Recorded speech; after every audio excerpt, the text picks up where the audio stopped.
जय जय जय जय शाश्वतम् आदिनाद ब्रह्म ओंकार शाश्वतम्। भारतीय संस्कृति पुनर्जन्म में विश्वास करती है। हम मानते हैं कि जन्म जन्म के शुभ और अशुभ कर्मों का फल हमें मिलता है, लेकिन कैसे मिलता है? हमारा जन्म कहां हो जाता है? आखिर इसी घर में हमारा जन्म क्यों हुआ? आखिर सती जी पार्वती जी बनके हिमाचल के घर में ही क्यों गई? तो कहते हैं आखिरी में जैसी भावना रहे, अंत समय में जैसा भाव रहे, वैसे ही अगला जन्म होता है, वैसी ही गति होती है। वो गति सदगति हो अथवा वो गति दुर्गति हो। तो कैसी भावना? इसलिए कहते हैं कि जन्म जन्म मुनि जतन कराही अंत राम आवत नाही। कि अरे अंत में तो भगवान का नाम कम से कम आ जाए। जो भाव आखिरी में होगा, मुक्ति का, विरक्ति का, आसक्ति का, उसी हिसाब से आपका जन्म अथवा हवा में लटके रहना ये भी निर्णय किया जाएगा। एक बार एक बकरा दुकान पे जाके वहीं पे मैं करता रहता। दुकान वाला बहुत परेशान, दुकान वाला एकदम परेशान हो जाता और रोज बकरे की पिटाई करता। एक दिन एक स्वामी जी आए, स्वामी जी से पूछा, बाबा ये बकरा बहुत परेशान करता है। तो बाबा ने ध्यान लगा के दिव्य दृष्टि से देखा, बोला बेटे ये बकरा तुम्हारे पिताजी है।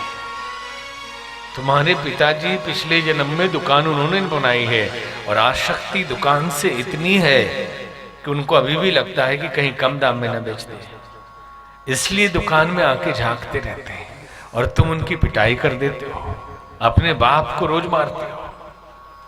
तब से बकरे की सेवा करने लगे। भगवान बुद्ध के शिष्यों की जो मंडली थी, नियम ये था कि भिक्षा मांगने जाइए, जो मिल जाए स्वीकार करिए। आसक्ति न विरक्ति, समभाव में जीना है। गए एक जगह सुंदर रेशम का शॉल मिला। जिस बौद्ध भिक्षु को वो शॉल मिला, उसका इतना लगाव उस शॉल से हो गया कि दिन रात उसे सिरे से लगाए रखता था। कोई ले न ले, कोई छू न दे, कोई गंदा न कर दे। एकदम उससे आसक्ति हो गई और एक दिन उस बौद्ध भिक्षु की मृत्यु हो गई। और बौद्ध संघ में ये नियम था कि जो सन्यासी मरा है उसके हर वस्तु को अलग अलग साधुओं में बांट दीजिए।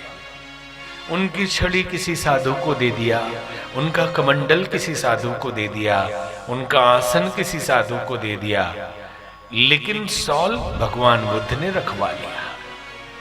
तो किसी ने कहा, तथागत शॉल आपको पसंद आ गया क्या? आपने रख लिया, इसे बांटा नहीं।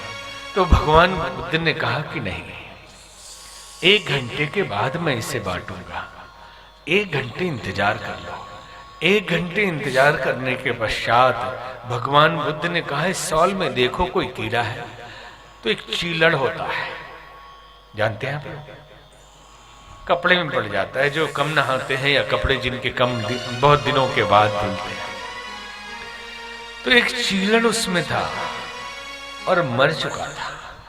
भगवान बुद्ध ने कहा, जानते हो ये कीड़ा कौन है? बोले कौन? ये हमारा बौद्ध भिक्षु है। इस कपड़े से इतना लगाव इसका हो गया था कि एक जन्म लेना पड़ा और 1 घंटे के अंदर ये जन्मा, बालक हुआ, जवान हुआ, बूढ़ा हुआ, मर गया। एक योनि पार कर दी इसने। अब ये शॉल किसी को दिया जा सकता है। अगर आखिरी समय में आसक्ति या विरक्ति, लगाव, जो कुछ भी है वैसा ही अगला जन्म होगा। तब आखिरी समय बहुत लोगों का आने में बहुत समय है, बहुत लोगों का नजदीक भी है जो बैठे हैं, लेकिन बहुत लोगों का भी बहुत समय है। तो इसे थोड़ा सा दूसरे ढंग से समझ लीजिए। दिन भर का समय तो बड़ा छोटा होता है ना? हाँ बोले तो आगे बताए। संध्या आखिरी समय है, निद्रा मृत्यु है। अगर शाम को हमने सुधार लिया, रात को सोने से पहले सदचिंतन कर लिया, आसक्ति, दुर्भाव, घृणा, तनाव, इन सबको दूर करके प्रभु को धन्यवाद दिया। जिन लोगों से सुबह से हुआ कि अब तो चल रहे हैं, यहां से चले चली का बेरा है, आज जा रहे हैं, आज मृत्यु, निद्रा मृत्यु है, फिर कल उठेंगे, कल नया जीवन होगा, नया जन्म होगा। तो जो रात में सोच के सोएंगे, सुबह वही लेकर उठेंगे। अगर प्लानिंग कर रहे हैं जिंदगी की, तो रात में प्लानिंग करिए ताकि सुबह वहीं से शुरू हो।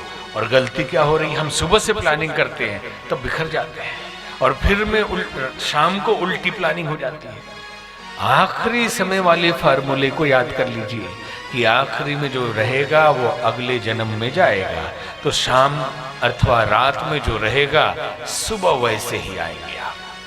अगर रात में भजन सुन के सोया, रात में ये विचार करके कि ईश्वर ने हमें दिव्य शरीर दिया है, मैं परमात्मा का राजकुमार हूँ, सब कुछ प्रभु मुझे देते हैं, वो हमेशा मेरे साथ है, इस धरती पे मैं शासन करने आया हूँ, सब कुछ दिव्य है, सब कल्याणकारी है, और हे प्रभु सबका कल्याण करिए। आपने कभी शांति पाठ पढ़ा है? आज दुनिया भर के अफर्मेशन के वीडियो मिल जाएंगे, किताबें भी मिल जाएंगी।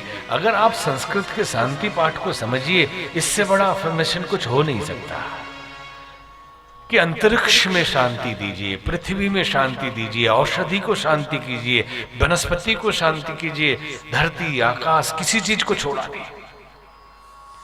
सभी लोकों में शांति दीजिए। हमने उसका हिंदी में ऑडियो बनवाया है, उसका हिंदी संस्करण,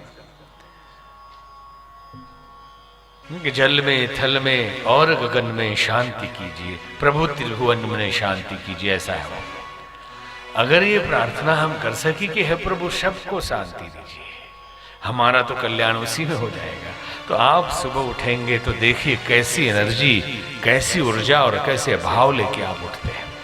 ये जिंदगी जीने का बहुत सरल तरीका है कि रात संभाल लीजिए, और यहां दिक्कत क्या है, रात में ही ले लीजिए, रात में ही बिगड़ जाएगी, तो सुबह उसका कहां ठीक होगा।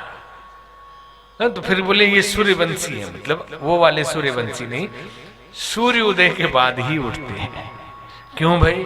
तो रात को इनका चलता है। ये चलता क्या है? बाकी लोग अपंग है, नहीं चलते नहीं। इनका एक महात्मा जी सुना रहे थे कि एक शब्द कितना मजेदार है। कौन है भाई? वो कथा में क्यों नहीं आ रहे? अरे पीने खाने वाले लोग हैं। अच्छा भाई, और ये कौन है? ये खाने पीने वाले लोग हैं। ये खाते पीते घर के हैं, और वो कौन? पीते खाते हैं।